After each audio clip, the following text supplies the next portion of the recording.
He's looking around. He sees a table, a big, large table in the middle. He approaches the table and he sees these are small vessels of the second temple, the Herodian temple. And he says, I can't believe it. These are the temple vessels in Jerusalem. But then suddenly he hears this monk screaming, you're not allowed to be there. How can you do this? And they come in, they grab him, almost throw him out.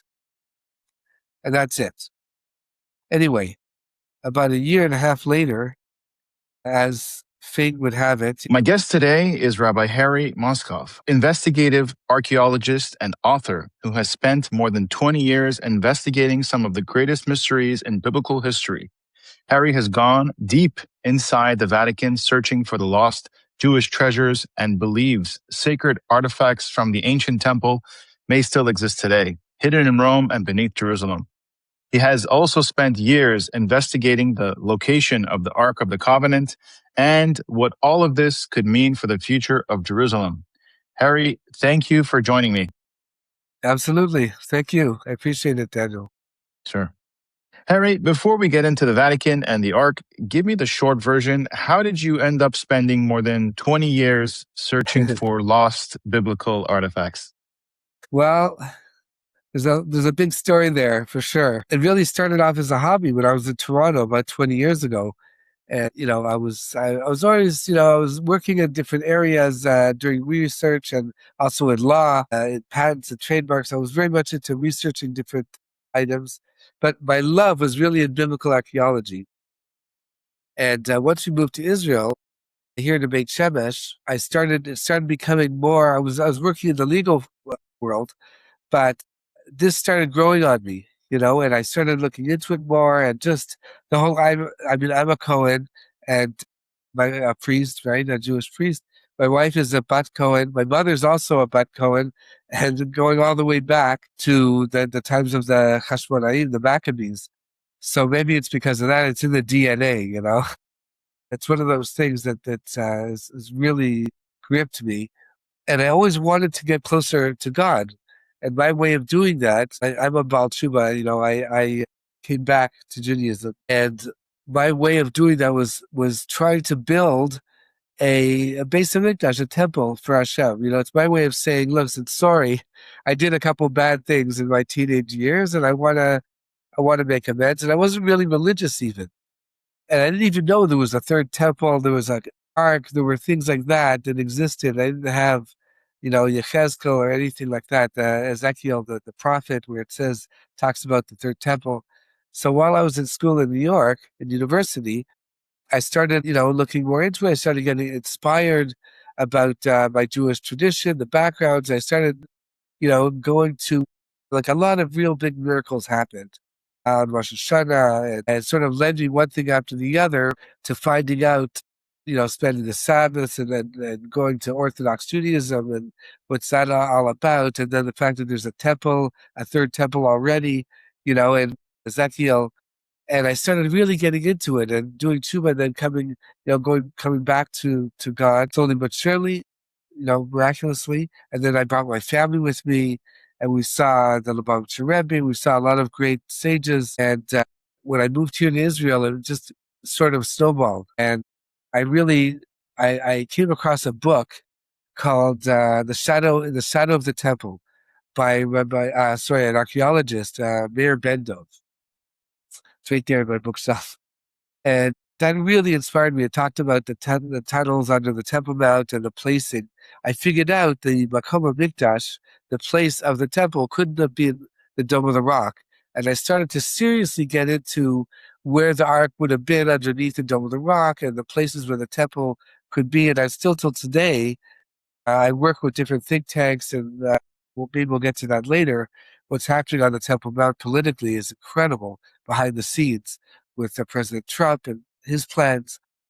But it all sort of snowballed into this book. I wrote a book called The Ark Report about that, and another book called The Vatican and Me, which is all about my exploits and my adventures and my sort of like the Jewish Da Vinci Code, if you will.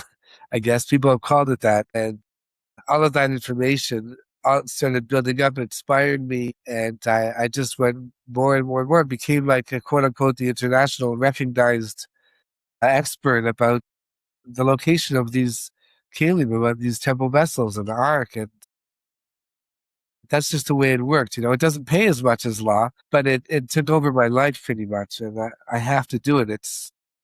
I don't have a choice. I'm driven. Definitely a calling for you. I call it Now, exactly. now, after everything you've investigated, are you convinced that the lost temple vessels still exist? Is the menorah and other vessels taken from Jerusalem nearly 2,000 years ago? How sure are you that they are in the Vatican right now? What evidence do you have? And maybe you could talk a little bit about your findings. Okay, so there's three parts to that question. I'll We start can break with it the down. fact. Yeah, I'll start with the fact that your first question, which was yes, I do. I mean, it's a theory, right? It's a theory. I haven't seen the Kalim the vessels myself, but according to my research, there's practically no doubt in my mind that the vessels do exist actually here in Jerusalem, not far from here in a certain cave. I can tell you exactly where it is in Rechavia, in that neighborhood of Jerusalem. The exact place is in my book, The Vatican and Me, where I trace the whole sequential, like historical, the facts basically of what happened after the destruction of the temple and how they ended up in Jerusalem in this specific place. And another in that place, and also another place in the old city of Jerusalem, the Muslim quarter, called St. Anne's Church. There's an incredible story about that. And these are recent stories. They're not, going back 1,000 years. These are things that actually happened recently in our time. I bring down those stories, which I'll tell you a little bit about it. So, firstly, without seeing it myself, I'm pretty much 100% positive that these things exist right here in Jerusalem. And also, the second part of your question about what relates to the Vatican, same answer. I'm almost positive I prove it pretty much in my book. And I think I have the most amount of stories and anecdotes, and I've collected memoirs from anybody living, I think, about things that happened at the Vatican, recently. And also not so recently, what people saw there, the menorah you mentioned, that for sure is there. Don't forget, I mean, I haven't seen it, but I know people that have gone, that have, been within 10 meters of it, and other people that actually have saw it, and what happened to them is pretty crazy. Crazy stories, which I'll get into if you like. But again, it's a theory, but there's no reason to discount these theories. The menorahs there, don't forget, there was more than one menorah. There were two or three menorahs, and on the other vessels too, as it says in the Talmud, in Chagiga. It says that there were duplicates and even triplicates of the temple vessels in case they became impure, etc. So that definitely exists. There were a couple different menorahs. I think the Vatican has not only the menorah, but the parochen, which is the giant curtain with a rip in it. Apparently, it's in this huge glass casing, airtight, and the other things, the chatzotzot, which are the silver trumpets, and there's others. There's a tzitz of the Kohen Gadol, which is the golden diadem. I guess it says "Holy to Hashem" on it, Kadosh Hashem. At least one, maybe even two of those. And so, yeah, we're getting closer and closer every day, and that's one of the things that brings me some satisfaction. I hope that my work can really open the doors. When the time comes, hopefully soon in our days, I believe so, that these things that we'll need to know where they are, and we have what it takes to go and get them, which is that's part of the next question, probably. What does it take? I can hear it now. But yeah, so people will look and say, hey, you know what? Harry Moskov, Herschel, he actually found this A, B, C, and D. Why don't we try that? That's the idea, God willing. Now, you mentioned that there are stories. Maybe you can tell over one or two of the strongest stories that you have, or stories that resonate the most with you. Okay, where are you talking about, in Jerusalem or at the Vatican or? I guess let's start with the Vatican. Okay, start with that. Good choice. Okay, so I'll give you a lot of these stories. Like I say in my lectures, they're firsthand. Like they're things that happened to me personally. I mean, I've been there 4 or 5 times over the past couple of years. That's what my book is about. It's pretty much a memoir saying what happened to me and the people I worked with, the ambassadors, and the whole art of diplomacy, what I call it soft diplomacy, getting this stuff out and being displayed, and how it works with our ambassadors there, etc. And behind the scenes, the whole idea of improving Catholic and Jewish relations and Christian relations in general, all of that has to do with these stories. Like it's all plays a part in why I was able to actually get down there and see some of the stuff. But here's a story that not a lot of people know. It's in chapter 4, and I'll try to shorten it as much as I can. It's an unbelievable. I heard it myself, and my wife was there too. His name was Rabbi David Menashe. Alav Shalom. He passed away about, I guess, a year and a half ago, 2 years ago. What happened was, and this is in the 60s, he was a student, a PhD student. He's French. He was at that time. He became a big rabbi afterwards. But at this point, he was religious. He was a student and to be a doctor, a medical doctor, and he went off. He decided to, he was becoming religious and more inspired. He decided to go to Israel, and he started learning there about Yiddishkeit, about the Jewish religion, becoming really inspired. So, but the problem is, in order to finish his PhD, he needed a course. He needed some type of some more credits. So he decided, you know what? I really am inspired. I don't really want to go back to university. I just want to go into Yiddishkeit. I want to go into Judaism and pursue that. He wrote to his parents in France, who told him, listen, he comes from a wealthy family. If you do that, fine, but you're out of the will. Okay. So your choice, So he decided he would ask his rabbi, and his rabbi said, listen, why don't you do both? Find like a type of correspondence course. Back then, it wasn't like today. And try to do that, try to do both. Anyway, there was one course that he found, and take a guess where. A university in Vatican City had a medical course. I forget the name of the university. I have it in my book. Anyway, out of 17,000 religious Catholics, he was the only Jew, and he was a religious Jew. And he started doing this course. Fine. Problem was, the last semester, before he did his thesis, he had to show up. So he showed up, and he was, in this auditorium with 500 religious Catholics. And he started talking about JC, Jesus, and all these different things. And he started making trouble a little bit. He started saying, listen, they mentioned his, when he was put to death on the Sabbath, and he raised his hand. He said, no, he wasn't. He couldn't have been. Because it says in the Gemara that the Beis Din is not allowed to, the Jewish court is not allowed to rule on the Sabbath. So there's no way he could have been executed on the Sabbath. And he started making trouble like this until the governor and the dean came up to him and said, listen, just, we'll give you your degree. Just go back to Israel, we love you, you're great, whatever, but, please, leave us alone kind of thing. Anyway, he said, no, you know what? I kind of like it over here. I'm going to stay, and get my degree the way everyone else is. Anyway, so he continued, and this continued on for a bit, and the governor's son started to be friends with him. The governor's son, by the way, later became the chief archivist of the Vatican Archives. He was in charge. And anyway, at this point, they made friends, and one day came to him and said, listen, I'm willing to take you down into, 4 or 5 levels below. I also, by the way, was able to go below to street level row, not to the place where he was, but at any rate, as long as you convert to Christianity, I will show you the golden temple vessels that were taken, that we had from your forefathers. And he's like, yeah? He was like, yes, come with me, I'll show you. Anyway, it took 2 weeks, whatever. He went back and forth asking his rabbiner if he could do it. And he said, I'll show you the seats. I'll show it to you. It was wrapped in scarves. Anyway, he said, okay, fine. In the end, he didn't convert, thank God. But he agreed to go down there. He wanted to see if all this was real. He gets down there, and before he goes into this cavern, okay, it was like 20-minute walk, and he tells me how he got through there, and he had to go through these crazy places with skeletons and, really very impure places before getting to this cave.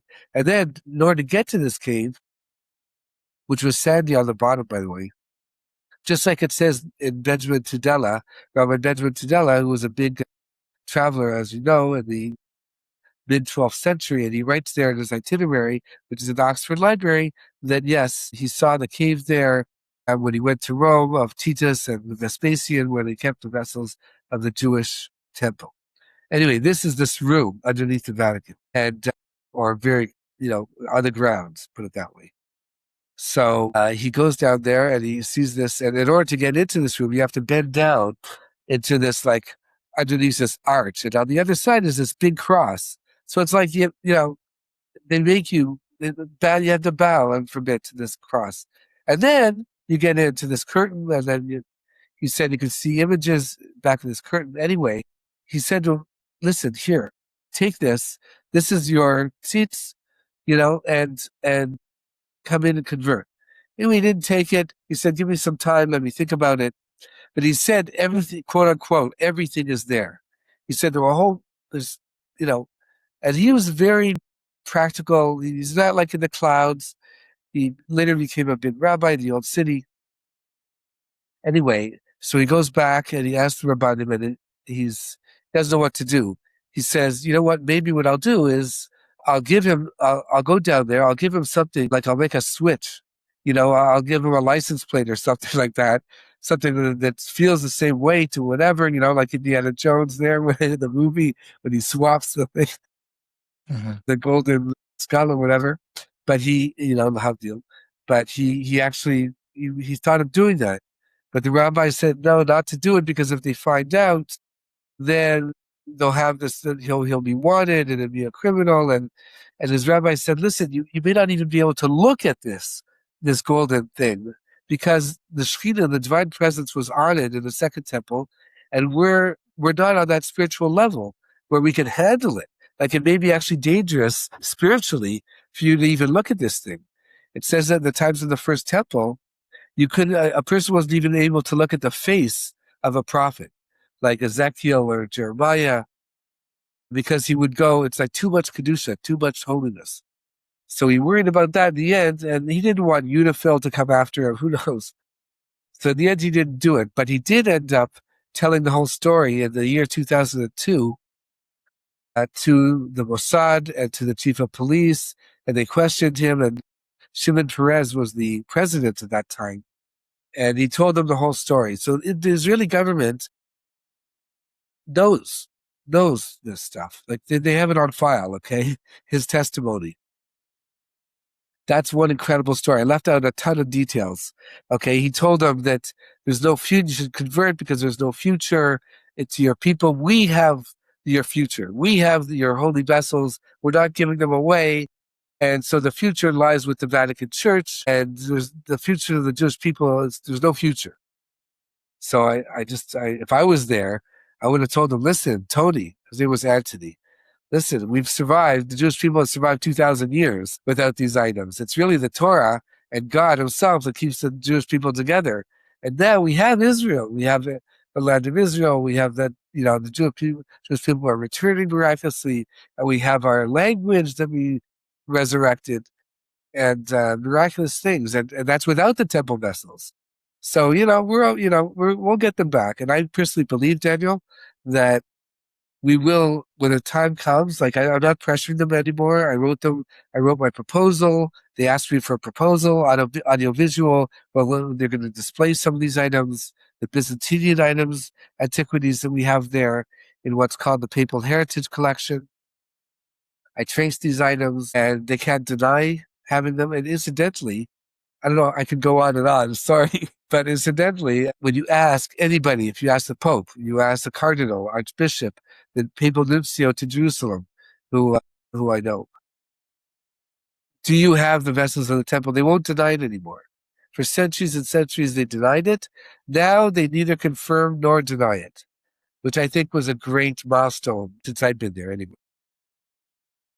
Now, you've mentioned that you've gone deep beneath the Vatican. Take me there. What happened? I know you described it as entering Fort Knox. What did you end up seeing?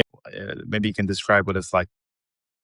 Well, I went down 4 or 5 stories beneath the basilica itself. I mean, it's fascinating. I got permission from the rabbis, some of which are right behind me, to add their blessing to go in there in the first place, just because retrieving these vessels is like what we call in Hebrew, I guess you could say it would be like retrieving captives, lost captives, retrieving captives and bring them back to Jewish ownership. It's a big, big mitzvah to do that. So, I'm not allowed to go in there when they're doing the services or anything like that, but I was able to go into what's called the scavi, which is the I wouldn't say expeditions, but they're doing more like excavations, I guess you could say. Excavations beneath the basilica and what they found there, etc., through the scavi department. And that was set up for me by the papal nuncio to Jerusalem, the ambassador of the Holy See to Jerusalem. He hooked me up through various channels. And then, by the way, they treated me very well. They were very gracious to me. They even saluted me. These guards, these Swiss guards, and I was dressed very Jewish. So that was a nice surprise. I wasn't sure, what to expect. But I asked for it, and they brought me on a special tour all the way down there. And like you mentioned, I thought it was going to like this missile silo.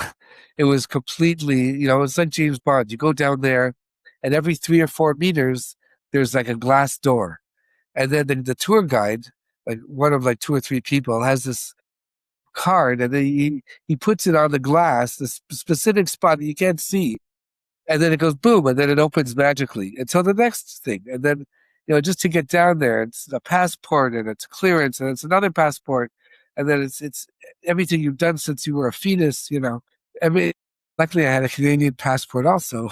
So, but I saw a lot of, like you're there on the floor, on the street level. Rome, don't forget, Rome was pagan, right? Big time.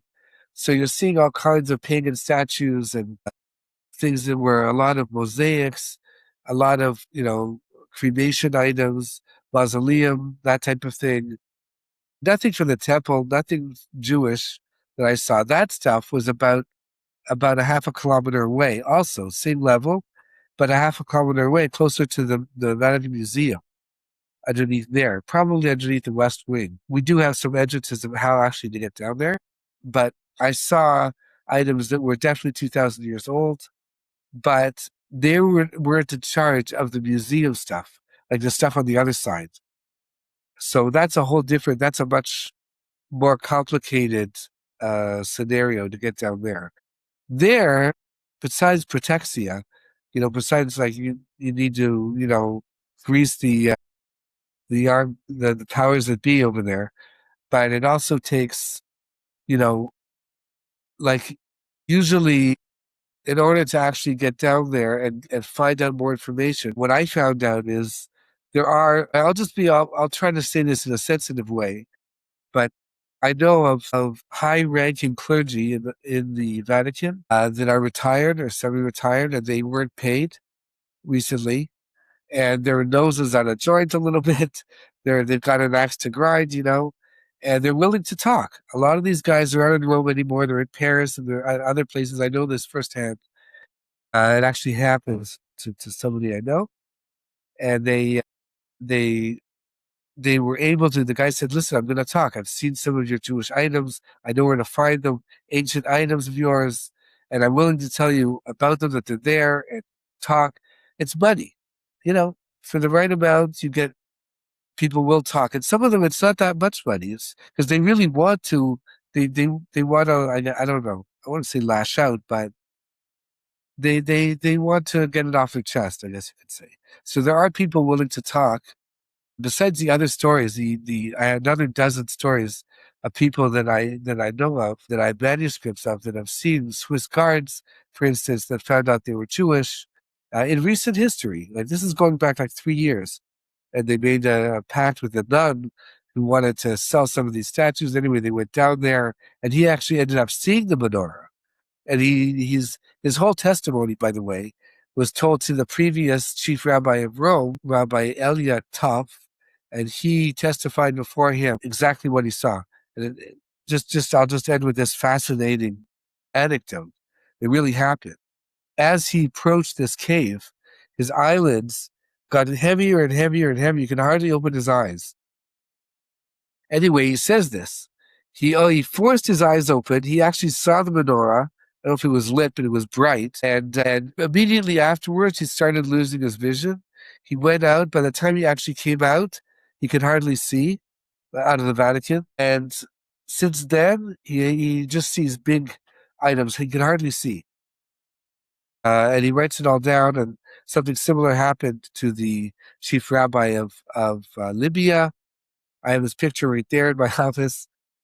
He, in 1930, he actually went down.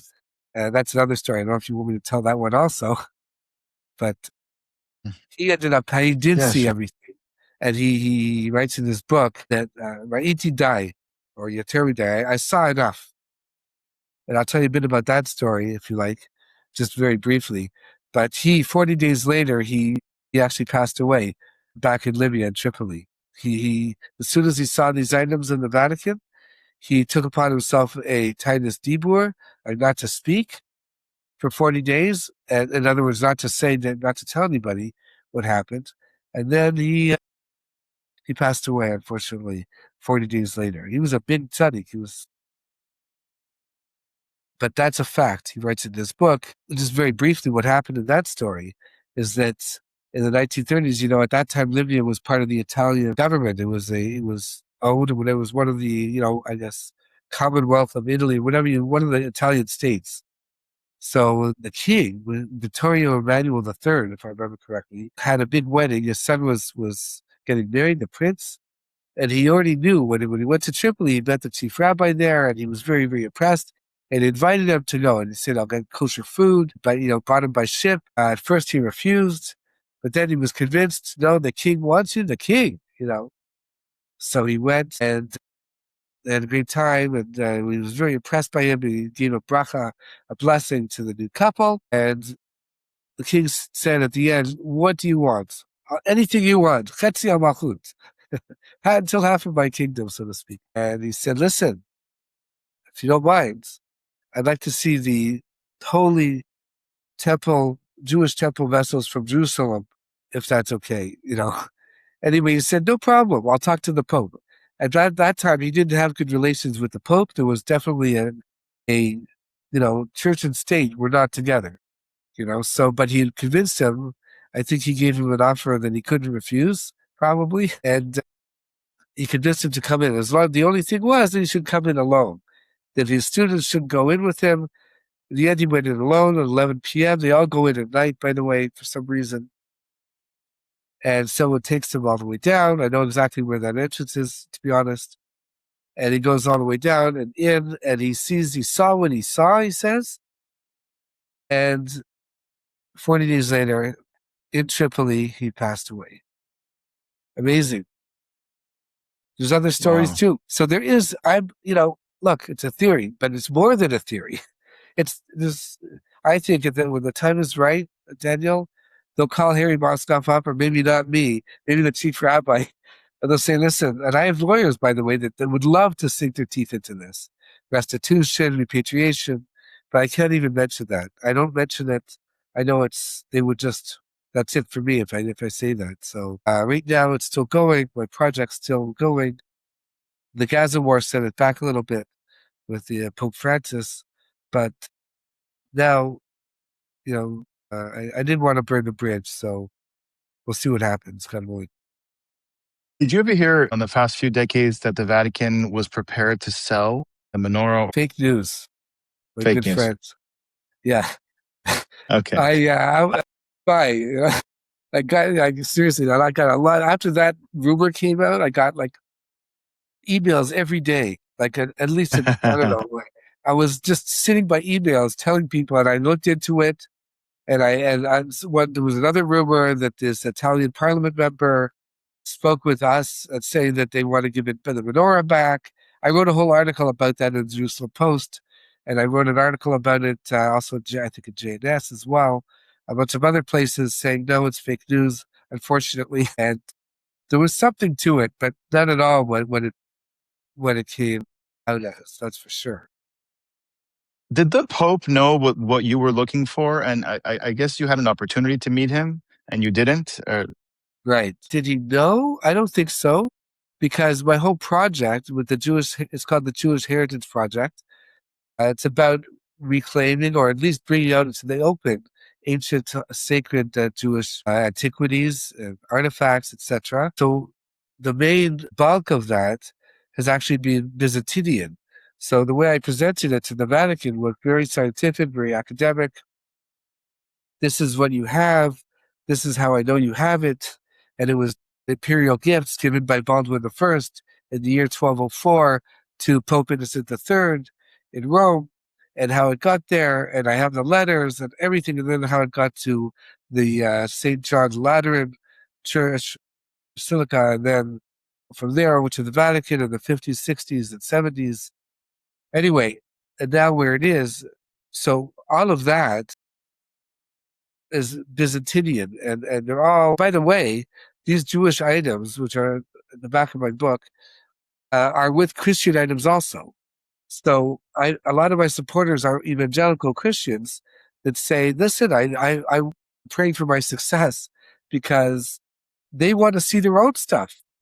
You know, there's a lot of really old Christian items going way back to the 4th century, 5th century, which show the Jewish origins of Christianity that the Vatican is holding and not bringing out. So they hope for my success because it'll all come out in this Papal Heritage Collection. So once to answer your question, once I actually I sent in my proposal, I submitted it, I gave all the evidence, etc., and met all the people, lots of directors, etc. So I got a email from the Secretary of State of the Vatican, and he told me that the Pope is quote unquote cooperating. What that means, I don't know if that means, and it's cooperating, okay? Project, audiovisual project to bring this stuff out, the Byzantinian items, and display them. We decided where we would display them at St. Peter's Square, etc. Of course, we can't take them anywhere. We can't take them to Israel, that's for sure. But it is theoretically possible to exhibit these items for the first time publicly ever. So in over 1,000 years. So I believe that that's what that email meant. I still have it. That the Pope is cooperating. Now meeting him, and this is Pope Francis at the time, and it was about a year ago. So I, didn't feel like it would be, beneficial. It would be a great photo shoot, maybe photo op, but you know, without any disrespect, I didn't think it was absolutely necessary for the success of this project. So, but on the other hand, I'm sure they know where I'm coming from. You know what I mean? Like if they look at my website, they're going to see enough information about the temple vessels and the ark, etc., to sink a ship. So obviously they know that it's not just about Byzantine. I'm just saying, they probably know that as well. Now, take me into, what happened inside the St. Anne's Church after the Six-Day War. Who was the professor who entered the church and he finds a hidden staircase and that story. Right. So another fascinating story. Miraculous. Don't forget, all these things are happening in modern, these are things that are not going back centuries. This happened, like you said, after the 60 War. A professor of numismatics, is that how you say it? Numismatics. It's the study of ancient coins, the assessment of ancient coins. There's actually, this is part of it's an art, it's a science, really. So he was working for the Israel Museum and also later a professor at Hebrew U. And this story, by the way, is totally backed up. When I first did the interview for the story on Israel 365 with my friend Eliel, so in the comments, you can see this on YouTube, the guy said, I was there with this professor in Hebrew U, and he told the whole story, this Professor Yaakov, I won't say his last name, and he says the whole story and exactly what happened, and it's exactly the way you said it. So it's just interesting. All the stuff I'm saying is true, and thank God. So he wasn't able to come because it was a wartime, right? But then after the war, then this church, St. Anne, said, listen, we have a huge amount of coins from the Byzantine era, and we want to, later on, of course, they had more than just coins, as he found out. But we need an assessment. So finally, he says he agrees to do it. St. Anne's Church, it's called St. Anne's of Bethesda. You could go there yourself. I've been there many times, and as a tourist, and I've been down there, such as saw the door. But anyway, so he's there, and it's actually, if you want to go, it's right next to Lionsgate on Via de la Rosa. Okay, so he agrees to go finally. And these people greet him, the monks, they're called the White Fathers. They wear white for whatever reason. Fine. Anyway, they say, listen, we're going to lock you in to this room, and because we don't want the tourists or the mass, the services to bother you. So you're going to be locked in for 3 hours. 2 hours later, he's finished. He doesn't know what to do. There's no cell phones. You can't play, with barbecue or whatever on the cell phone. Can't call anybody. So he's walking around, doesn't know what to do. He's knocking on the door. There's no answer. So he's looking around. He finds a door over there. He looks on the wall. He sees this door practically hidden. Can't really see it. He opens it. He's curious. Goes down the stairs. It's pitch black. Gets to the bottom. And he writes this. I have this written down. And he's looking around. His eyes getting used to it. Anyway, he sees a table, a big, large table in the middle. He approaches the table. And he sees these are small, but definitely with Hebrew writing on it. You could see or feel whatever it is. He said there was enough light there. And he recognized them as kelim, as vessels of the second temple, the Herodian temple. And he said aloud, he said to himself in Hebrew, these are, I can't believe it, these are, the temple vessels are in Jerusalem. And he said they're smaller vessels, like the Mizrach, like the how do you say that? I guess it's a large cup for throwing the sacrificial blood on the altar, different rakes and different things that are used, smaller items, but still, it's used for the Mizbech, for the altar, etc. All these items on this table. And he's checking it out. He's like, wow, they're probably green by now, after 2,000 years, copper. But anyway, but then suddenly he hears this bug screaming, "You're not allowed to be there. It's forbidden. How can you do this?" And they come in, they grab him, they take him out, almost throw him out. Thank you, but no thank you type of thing. And that's it. Okay. Anyway, about a year and a half later, as fate would have it, it's everything, what goes around comes around. If you believe karma, from God. So he gets a call from the police, Israeli police, saying that the church wants the official report, the assessment, because someone stole all the coins. So he goes, look, I'll agree to give you my assessment again, and everything on paper, as long as you take me down to that room. Tell them that I want to go down to the room. Anyway, so he meets with them, and these White Fathers, they say, we know nothing what you're talking about. It's just give us the paper. You're making things up. So he said it in his paper. He goes, they're the biggest bluffers in history. But I think the bluffers is like there's a bunch of X's and pound signs and things you can't say over there over this type of show. So at any rate, that's what happened. But that was how long was that? That was in the 60s. That wasn't so long ago. You know what I mean? It's like 50 years ago. So there's stuff that's right there. There's more stories in a cave in Jerusalem. Another incredible story. Yeah, Anyway, what's this, the story with a farmer who discovered the golden vessels beneath the ground? He drew a map. Yeah. It's a different story. That's another unbelievable. I could go on all night, by the way, with this stuff. But for your viewers, for yourself, I have this story also. Another amazing, Hashgacha Pratis, like divine providence story that happened to me, and all this stuff, and personal, it's personal. So this is a story that actually came out from a book called All for the Boss, famous book in the Jewish, anybody can pick it up in a Jewish bookstore, written by the daughter of a big rabbi in New York, Ruchama Shane. You can still get it today, of Rabbi Herman. Anyway, the story goes like this. B'kitzur Gadol, okay, without too much elaboration. 1930, okay, Jerusalem. Farmers plowing his field. Don't forget, before Medinat Yisrael, before the state of Israel, Ottoman. He's plowing his field. He's got an Arab worker helping him. Suddenly, there's a hole, and he's scrambling. He ends up falling in to this cave. And by the way, these caves are there today. I've been there. There's about a dozen of these caves in that area, in Rehavia, about 5 to 15 feet deep. Okay? Falls in, he looks around, and he sees the temple vessels. Okay? He sees the menorah. He sees, it doesn't say exactly what he sees, but, you know, things that are prominent. You can't mistake them. They were there on purpose. So he has a big, without, it doesn't say this in the book, but, you know, he has a fight with the Arab who wants the gold.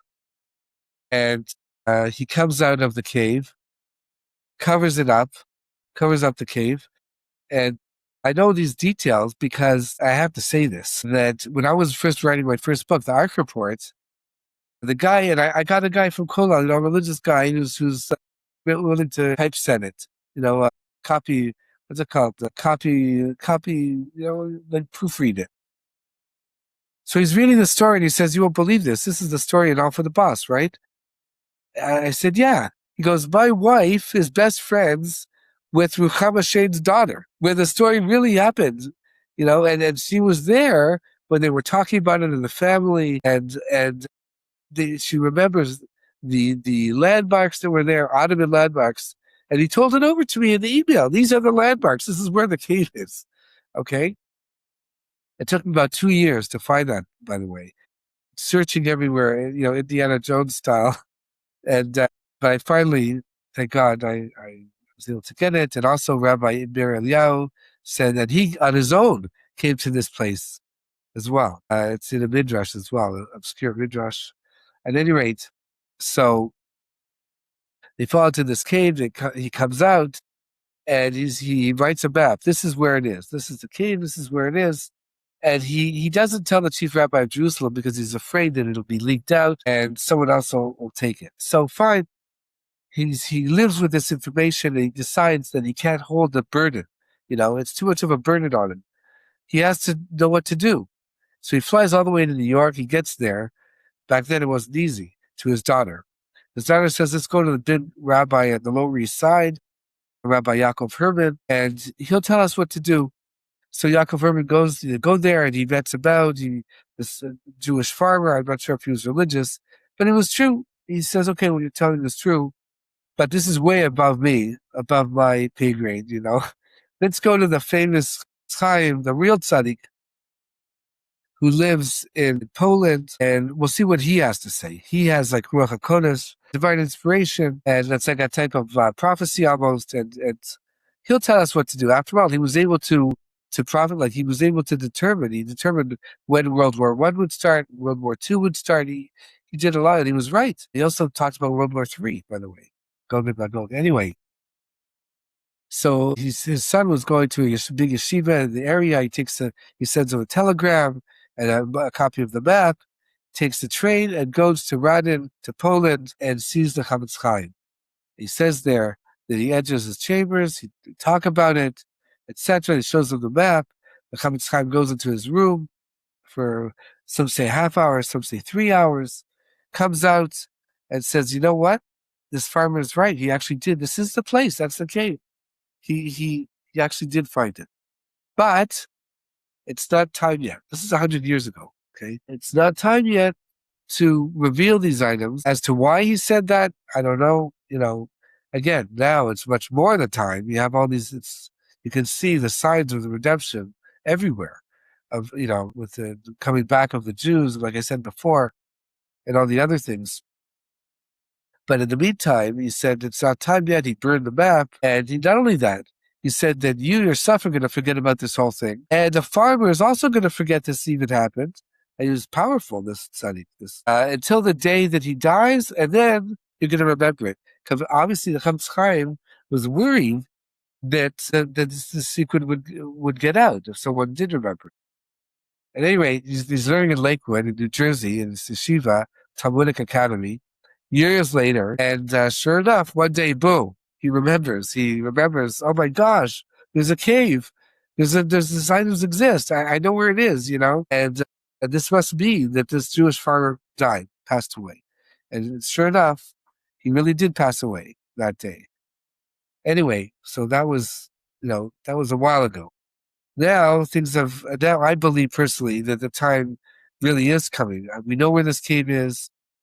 Uh, I've been to this property. What can I say? 100% sure. I mean, I haven't been down into the cave, but I know the people that own the cave. Like, there's that the land there, which is by the way a field for 2,000 years. It's like the best kept secret, in central Jerusalem, and you know a lot of the land is owned. Let's give you a hint. A lot of the land is owned by the Greek Orthodox Patriarchate. A lot of land in Israel, and they're completely broke. So, I mean, Greece doesn't give them any money, and there's no services there in this place. This is close by. So they're selling off the land. And some of this land was bought after a couple intermediaries by Jewish people in this company called Excel Developments in New York. And I was there actually. Jewish guys, nice guys, religious. I had a meeting over there in order to make a survey of the land, geologically. They own part of it. The JNF has part of it. And then the Greek Orthodox Patriarchate has part. It's very complicated. And the courts, it's a mess. But all I want to do, of course, is non-invasive. I just want to test what's below, and that's all. And so we'll see what happens with that. Again, some of these guys in the church can be bought off, but all of this is in progress. At the right time, God willing, we'll get there, day by day. Do you know where the Aron is, the Ark of the Covenant? There's different rumors of where it could be, but according to your estimation, where do you think that where it is? Okay, that's another thing. The Kaylee, the vessels are one thing.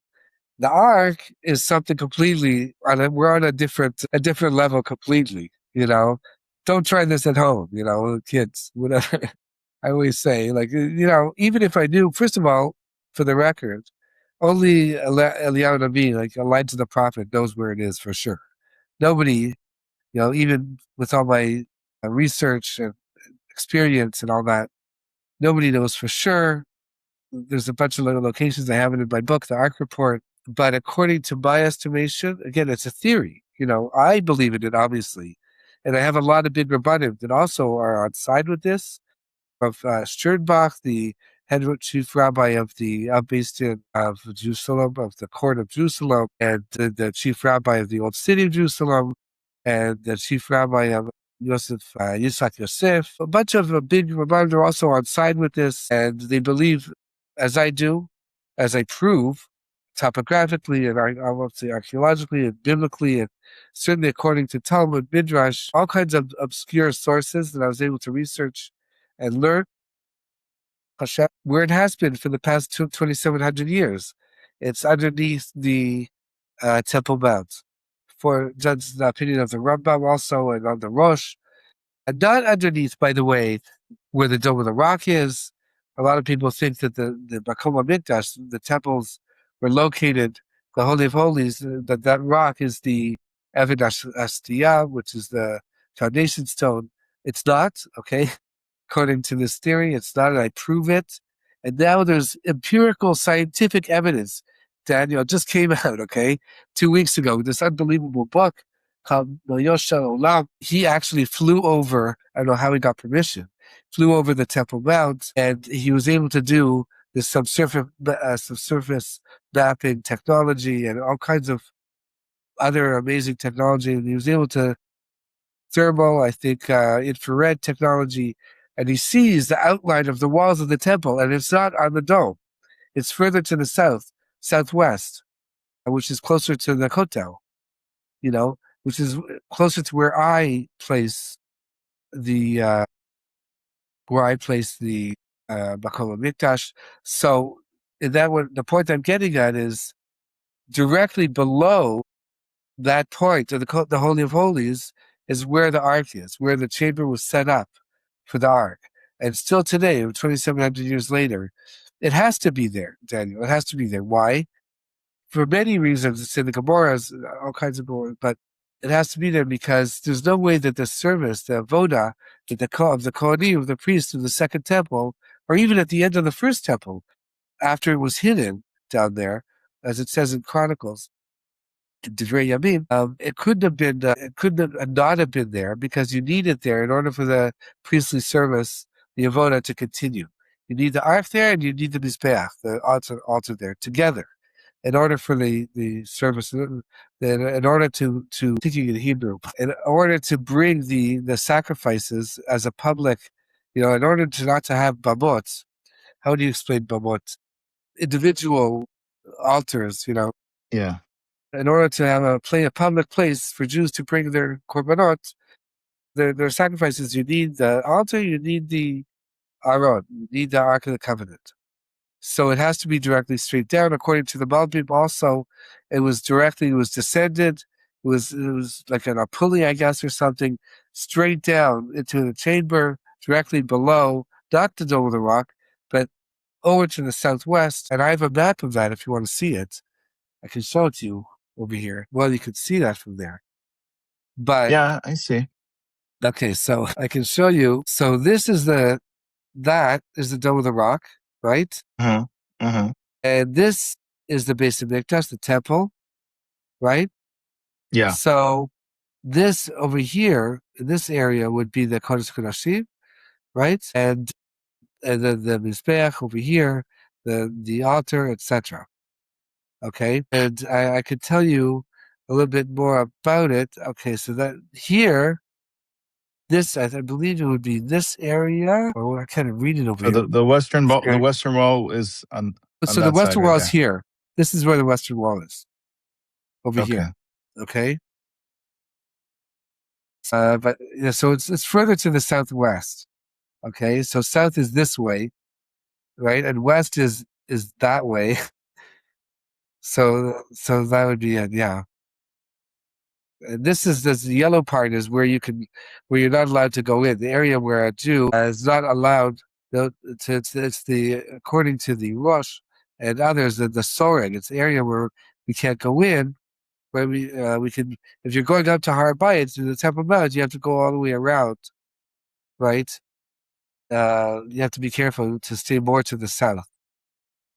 So yeah, stop bring this line up to here. The Rosh brings it up to here, so you can actually skirt around the Al-Aqsa Mosque and go around here.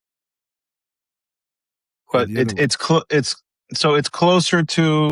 Let me see. Let me look at it because the Al-Aqsa Mosque, and between the Al-Aqsa Mosque and the Dome of the Rock, is that the spot right there? Right, basically? exactly. Yeah. So this is it, right? This is the temple. Okay.